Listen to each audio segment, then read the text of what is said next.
पाठ 13। अब और प्लास्टिक नहीं। पाठ प्रवेश। प्रस्तुत पाठ में प्लास्टिक की थैलियों से होने वाले दुष्परिणामों की ओर संकेत किया गया है। पर्यावरण की खुशहाली हेतु प्लास्टिक के प्रयोग पर रोकथाम लगाना अनिवार्य है। रविवार का दिन था। छुट्टी के दिन घर के लोग आराम से सोकर उठते थे, लेकिन दादाजी नियम के पक्के थे। वे रोज सुबह के 5 बजे उठ जाते और सब्जियों का थैला अपने साथ लेकर टहलने निकल जाते। लौटते समय उस थैले में ताजी ताजी हरी हरी सब्जियां खरीद कर लाते। उस रविवार मैं भी दादाजी के साथ टहलने निकला। हम घर से थोड़ी ही दूर पहुंचे थे कि जहां तहां कूड़े से भरी प्लास्टिक की थैलियां दिखाई दी। मारे दुर्गंध के मुझे उल्टी आने लगी। दादाजी बोले, अवीश बेटा, नाक पर जल्दी से रुमाल रख लो, नहीं तो तबीयत बिगड़ जाएगी। मुझे ये देखकर बड़ी हैरानी हुई कि जो दादाजी घर में सबको नसीहत देते नहीं थकते, वे चुपचाप गंदगी को अनदेखा कैसे कर सकते हैं। दादाजी ने मेरा हाथ पकड़ा और बगीचे की ओर चल दिए। टहलते समय मैंने बहुत बार दादाजी से उनके चुप रहने का कारण पूछा, पर कोई उत्तर न मिला। बगीचे के बाहर सब्जी वाला ताजी ताजी सब्जियों का ठेला लगा रहा था। टहलकर हम सब्जी वाले के पास जा पहुंचे। दादाजी ने सब्जी वाले से लौकी, प्याज, टमाटर, धनिया, हरी मिर्ची, नींबू, पालक, आलू आदि सब्जियां तौलने को कहा। सब्जी वाला सारी सब्जियां तौलकर प्लास्टिक की थैलियों में भरने लगा कि तभी दादाजी कड़क कर बोले, दीनू, क्या तू भूल गया कि मैं कपड़े का थैला लेकर आता हूँ? दीनू सहम गया और बोला, ओ बाबूजी, मैं तो भूल ही गया था। क्या करें, यहाँ जो भी सब्जियां खरीदने आता है वो प्लास्टिक की थैली मांगता है। कोई भी अपने घर से कपड़े का थैला नहीं लाता। दादाजी बोले, हाँ हाँ, एक दिन ऐसा आएगा जब चारों ओर प्लास्टिक की थैलियां ही नजर आएंगी और इंसान गायब हो जाएंगे। ये सुनकर दीनू जोर जोर से हंसने लगा।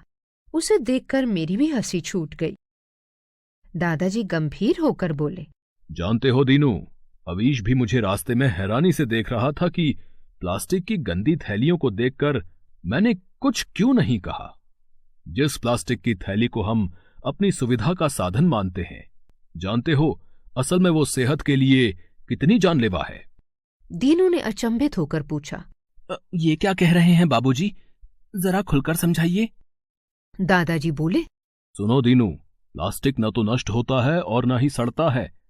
प्लास्टिक की थैलियां जब नालियों को जाम कर देती हैं तो वे बारिश के मौसम में बाढ़ जैसी भयानक स्थिति पैदा कर देती हैं।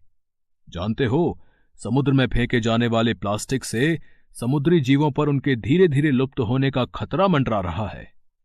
प्लास्टिक की थैलियों में खाने की वस्तुएं रखकर हम कूड़ेदान में डाल तो देते हैं, पर गाय बैल आदि जानवर उसे प्लास्टिक सहित ही खा जाते हैं। परिणाम ये होता है कि वो प्लास्टिक इन जानवरों के पेट में जमा हो जाता है और अंत में इनकी मौत का कारण बन जाता है। मुझसे रहा नहीं गया और मैंने तुरंत पूछा, तो अब तक जितने प्लास्टिक का उत्पादन हुआ है उसका क्या होगा दादाजी?